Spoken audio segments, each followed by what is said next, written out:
नमस्कार। कहानी सागर में आपका हार्दिक स्वागत है। आज सुनिए मुंशी प्रेमचंद की लिखी कहानी धोखा। सतीकुंड में खिले हुए कमल वसंत के धीमे धीमे झोंकों से लहरा रहे थे और प्रातःकाल की मंद मंद सुनहरी किरणें उनसे मिल मिलकर मुस्कुराती थीं। राजकुमारी प्रभा कुंड के किनारे हरी हरी घास पर खनी सुंदर पक्षियों का कलर सुन रही थी। उसका कनक वर्ण तन इन्हीं फूलों की भांति दमक रहा था, मानो प्रभात की साक्षात सौम्य मूर्ति है जो भगवान अंशुमाली के किरणकरों द्वारा निर्मित हुई थी।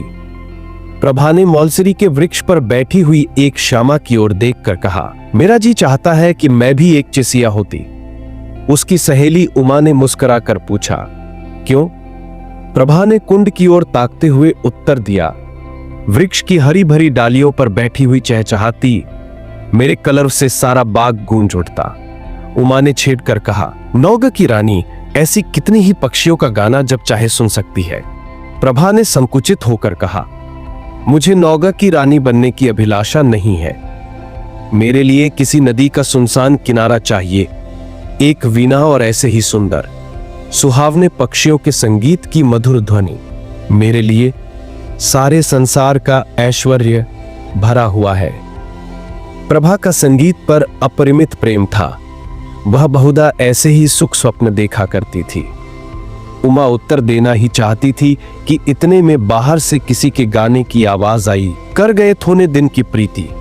प्रभा ने एकाग्र मन होकर सुना और अधीर होकर कहा, बहन, इस वाणी में जादू है, मुझसे अब बिना सुने नहीं रहा जाता। इसे भीतर बुला लाओ। उस पर भी गीत का जादू असर कर रहा था। वह बोली, निसंदेह है, ऐसा राग मैंने आज तक नहीं सुना। खिड़की खोलकर बुलाती हूं। थोड़ी देर में रागिया भीतर आया। सुंदर सजीले बदन का नौजवान था। नंगे पैर, नंगे सिर, कंधे पर एक मृगचर्म, शरीर पर एक गेरुआ वस्त्र और हाथों में एक सितार। मुखारविंद से तेज छिटक रहा था। उसने दबी हुई दृष्टि से दोनों कोमलांगी रमणियों को देखा और सिर झुकाकर बैठ गया। प्रभा ने झिझकती हुई आंखों से देखा और दृष्टि नीचे कर ली।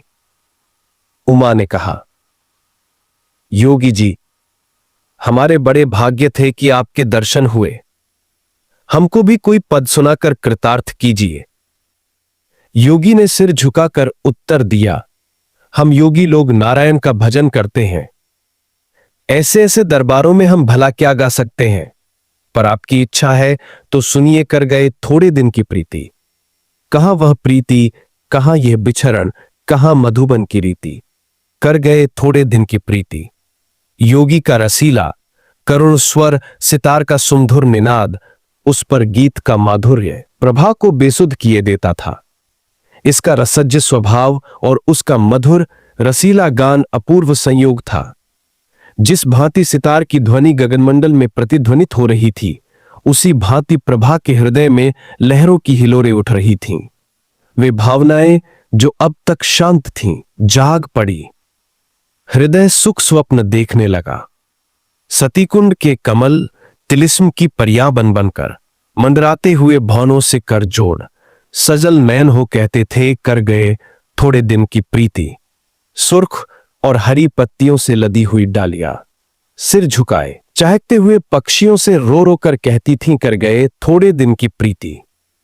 और राजकुमारी प्रभा का हृदय भी सितार की मस्तानी तान के साथ गूंजता था, कर गए थोड़े दिन की प्रीति।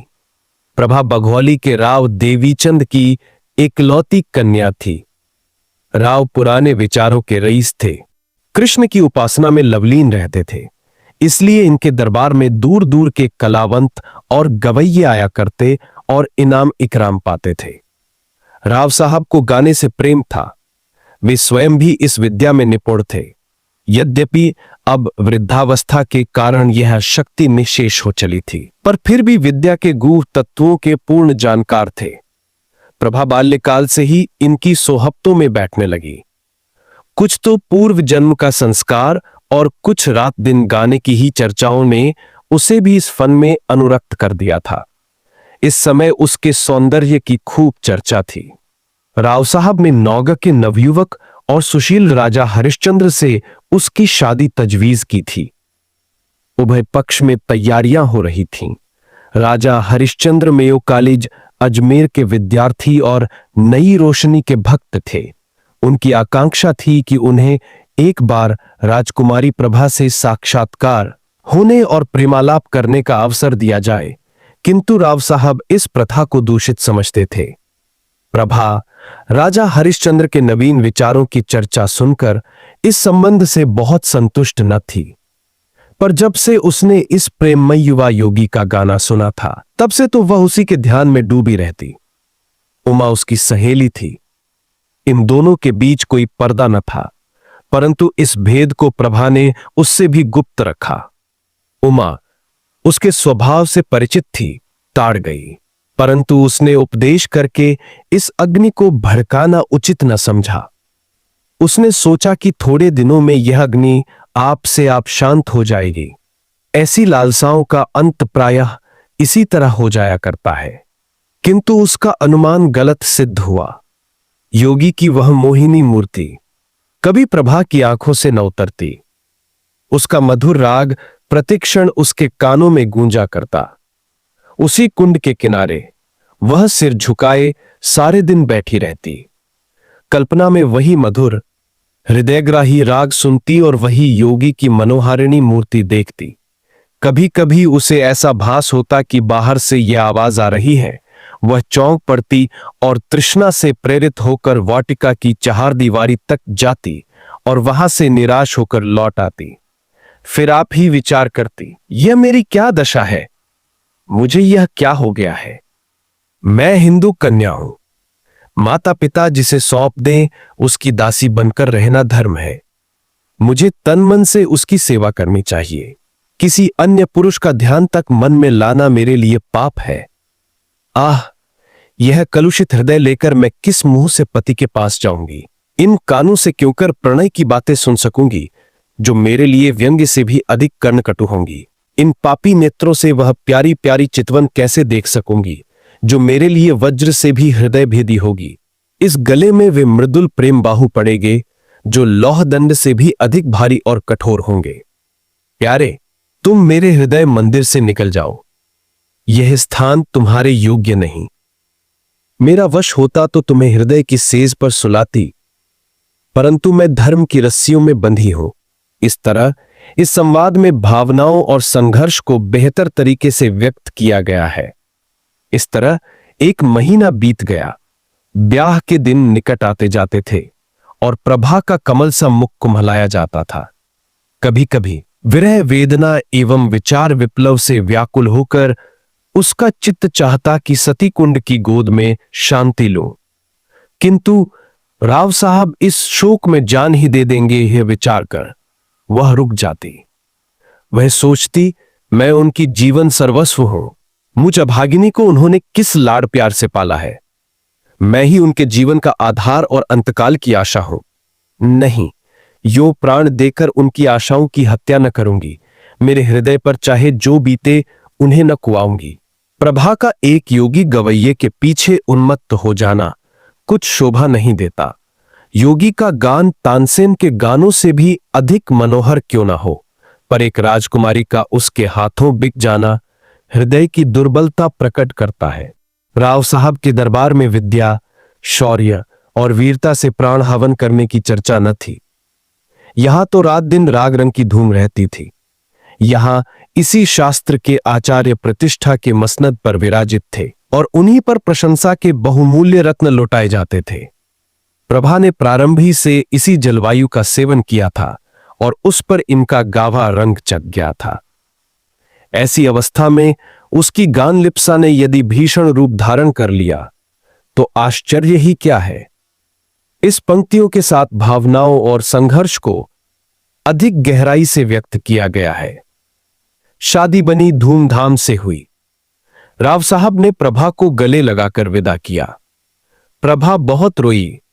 उमा को वह किसी तरह छोड़ती न थी। नौघव एक बनी रासत थी और राजा हरिश्चंद्र के सुप्रबंध से उन्नति पर थी। प्रभा की सेवा के लिए दासियों की एक पूरी फौज थी। उसके रहने के लिए वह आनंद भवन सजाया गया था, जिसके बनाने में शिल्प विशारदों ने अपूर्व कौशल का परिचय दिया था। श्रृंगार चतुराओं ने दुल्हन को खूब संवारा। रसीले राजा साहब अधरामृत के लिए विह्वल हो रहे थे। अंतःपुर में गए। प्रभा ने हाथ जोड़कर, सिर झुकाकर उनका अभिवादन किया। उसकी आंखों से आंसू की नदी बह रही थी। पति ने प्रेम के मद में मत्त होकर घूंघट हटा दिया। दीपक था पर बुझा हुआ, फूल था पर मुरझाया हुआ।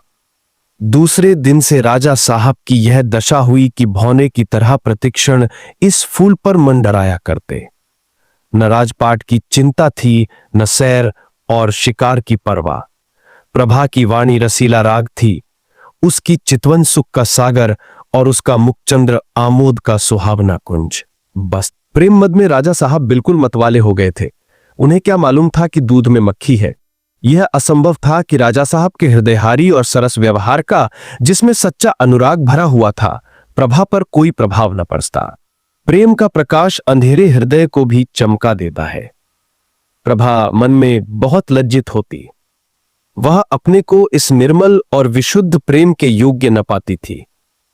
इस पवित्र प्रेम के बदले में उसे अपने कृत्रिम रंगे हुए भाव प्रकट करते हुए मानसिक कष्ट होता था। जब तक राजा साहब उसके साथ रहते, वह उनके गले लता की भांति लिपटी हुई घंटों प्रेम की बातें किया करती। वह उनके साथ सुमन वाटिका में चुहल करती, उनके लिए फूलों का हार गूंथती और उनके गले में हाथ डालकर कहती, प्यारे देखना, ये फूल मुरझा न जाए, इन्हें सदा ताजा रखना। वह चांदनी रात में उनके साथ नाव पर बैठकर झील की सैर करती और उन्हें प्रेम का राग सुनाती। यदि उन्हें बाहर से आने में जरा भी देर हो जाती तो वह मीठा मीठा उलाहना देती, उन्हें निर्दय तथा निष्ठुर कहती।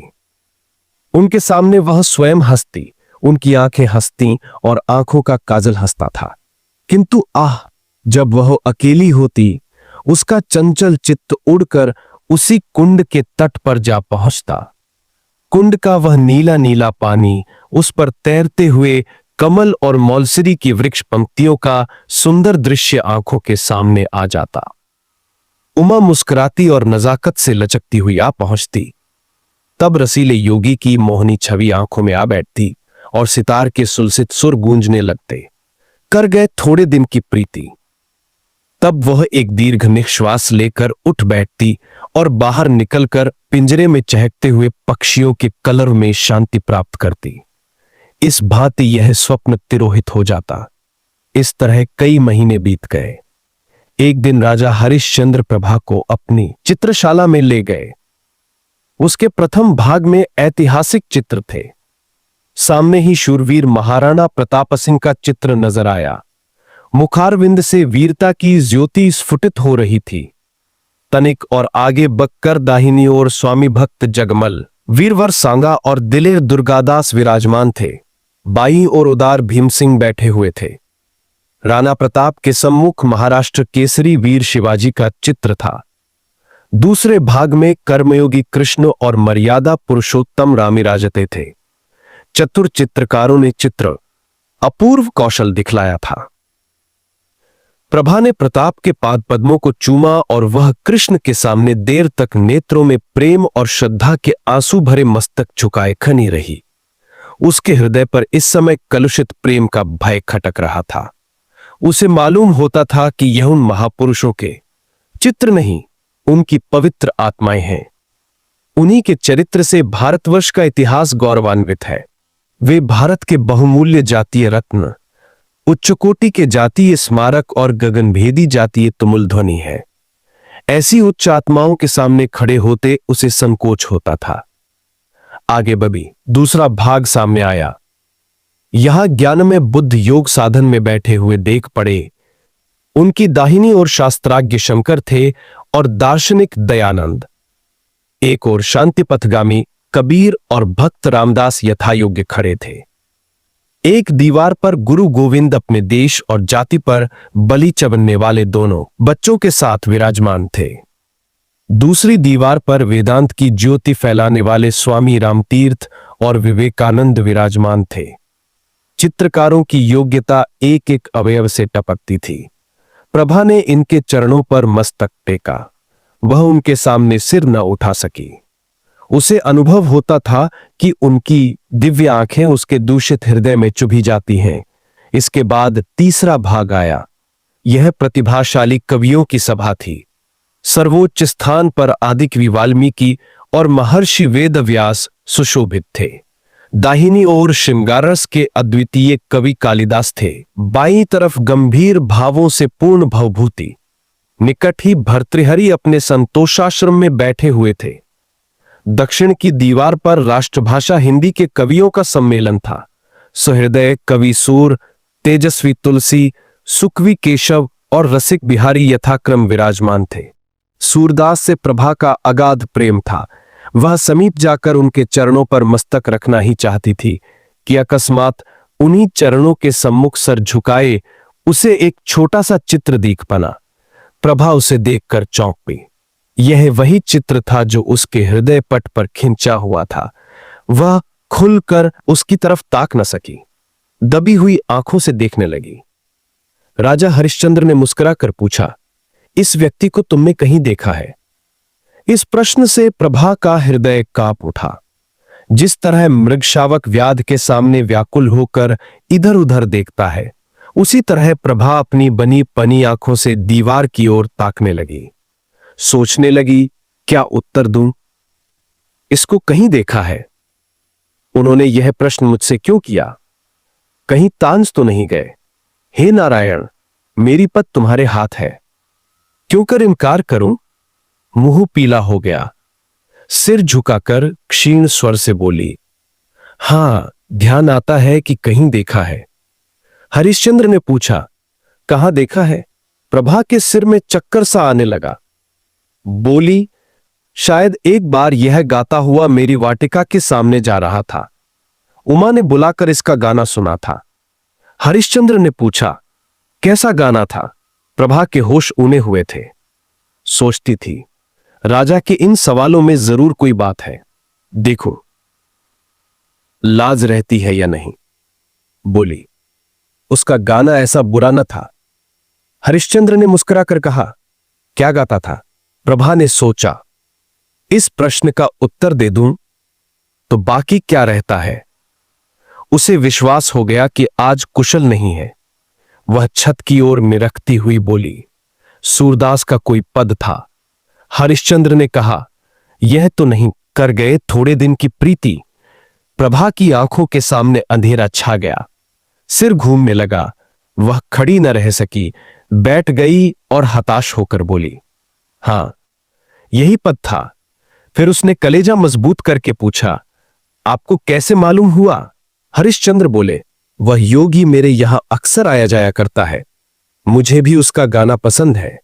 उसी ने मुझे यह हाल बताया था, किंतु वह तो कहता था कि राजकुमारी ने मेरे गानों को बहुत पसंद किया और पुनः आने के लिए आदेश किया। प्रभा को अब सच्चा क्रोध दिखाने का अवसर मिल गया। वह बिगड़कर बोली, यह बिल्कुल झूठ है, मैंने उससे कुछ नहीं कहा। हरिश्चंद्र बोले, यह तो मैं पहले ही समझ गया था कि यह उन महाशय की चालाकी है। डींग मारना गवैयों की आदत है, परंतु इसमें तो तुम्हें इनकार नहीं कि उसका गान बुरा न था। प्रभा बोली, अच्छी चीज को बुरा कौन कहेगा? हरिश्चंद्र ने पूछा, फिर सुनना चाहो तो उसे बुलवाऊं। सिर के बल दौड़ाया आएगा। क्या उनके दर्शन फिर होंगे? इस आशा से प्रभा का मुखमंडल विकसित हो गया। परंतु इन कई महीनों की लगातार कोशिश से जिस बात को भुलाने में वह किंचित सफल हो चुकी थी, उसके फिर नवीन हो जाने का भय हुआ। बोली, इस समय गाना सुनने को मेरा जी नहीं चाहता। यह मैं न मानूंगा कि तुम और गाना नहीं सुनना चाहती। मैं उसे अभी बुलाए लाता हूं। यह कहकर राजा हरिश्चंद्र तीर की तरह कमरे से बाहर निकल गए। प्रभा उन्हें रोक न सकी। वह बनी चिंता में डूबी खनी थी। हृदय में खुशी और रंज की लहरें बारी बारी से उठती थीं। मुश्किल से 10 मिनट बीते होंगे कि उसे सितार के मस्ताने सुर के साथ योगी की रसीली तान सुनाई दी। कर गए थोड़े दिन की प्रीति। वही हृदयग्राही राग था, वही हृदयभेदी प्रभाव, वही मनोहरता और वही सब कुछ जो मन को मोह लेता है। एक क्षण में योगी की मोहिनी मूर्ति दिखाई दी। वही मस्तानापन, वही मतवाले नेत्र, वही नयनाभिराम देवताओं का सा स्वरूप। मुखमंडल मंद मुस्कान थी। प्रभा ने उसकी तरफ सहमी हुई आंखों से देखा। एकाएक उसका हृदय उछल पड़ा। उसकी आंखों के आगे से एक पर्दा हट गया। प्रेम विह्वल हो आंखों में आंसू भरे वह अपने पति के चरणारविंदों पर गिर पनी और गदगद कंठ से बोली, प्यारे प्रियतम। राजा हरिश्चंद्र को आज सच्ची विजय प्राप्त हुई। उन्होंने प्रभा को उठाकर छाती से लगा लिया। दोनों आज एक प्राण हो गए। राजा हरिश्चंद्र ने कहा, जानती हो मैंने यह स्वांग क्यों रचा था? गाने का मुझे सदा से व्यसन है और सुना है तुम्हें भी इसका शौक है। तुम्हें अपना हृदय भेंट करने से प्रथम एक बार तुम्हारा दर्शन करना आवश्यक प्रतीत हुआ और उसके लिए सबसे सुगम उपाय यही सूझ पड़ा। प्रभा ने अनुराग से देखकर कहा, योगी बनकर तुमने जो कुछ पा लिया वह राजा रहकर कदापि न पा सकते। अब तुम मेरे पति हो और प्रियतम भी हो, पर तुमने मुझे बाना धोखा दिया और मेरी आत्मा को कलंकित किया। इसका उत्तरदाता कौन होगा? आप सुन रहे थे मुंशी प्रेमचंद की लिखी कहानी धोखा। ऐसी और प्रेरणादायक कहानियों के लिए हमारे चैनल कहानी सागर को सब्सक्राइब करें। अगर यह कहानी आपके दिल को छू गई हो तो इसे लाइक करें और अपने दोस्तों और परिवार के साथ शेयर करें। धन्यवाद।